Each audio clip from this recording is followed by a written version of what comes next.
একাধিক দুর্নীতি কেলেঙ্কারির জেরে স্পেনের প্রধানমন্ত্রী পেদ্রো সানচেজের পদত্যাগ দাবিতে রাজধানী মাদ্রিদে হাজার হাজার মানুষ বিক্ষোভ মিছিল করেছেন। এই সময় তাদের হাতে স্পেনের লাল সোনালী জাতীয় পতাকা দেখা যায়।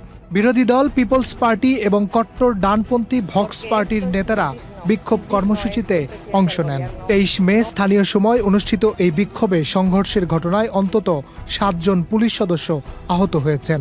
বার্তা সংস্থা রয়টার্সের এক প্রতিবেদন থেকে এই তথ্য জানা যায়।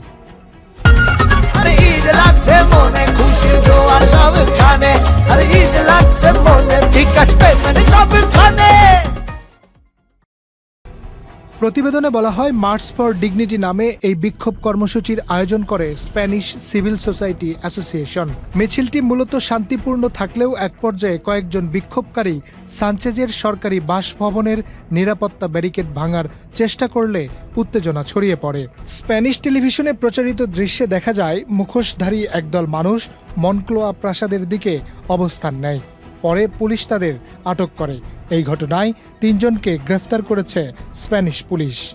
গত সপ্তাহে স্পেনের একটি আদালত ঘোষণা দেয় যে সাবেক সমাজতান্ত্রিক প্রধানমন্ত্রী হোসে লুইস রদ্রিগেজ জাপাতেরোর বিরুদ্ধে প্রভাব বিস্তার ও অর্থ পাচার চক্র পরিচালনার অভিযোগে তদন্ত করা হচ্ছে। বর্তমান প্রধানমন্ত্রী সানচেজের ঘনিষ্ঠ মিত্র হিসেবে পরিচিত জাপাতেরো অবশ্য সব অভিযোগ অস্বীকার করেছেন।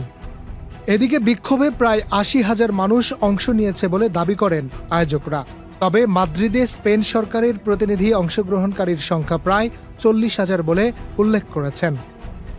এর আগে 2024 সালে এপ্রিলে সানচেজ স্বল্প সময়ের জন্য পদত্যাগের বিষয়টি বিবেচনা করেছিলেন, যখন এক বিচারক তার স্ত্রী বেগোনিয়া গোমেজের বিরুদ্ধে তদন্ত শুরু করেন।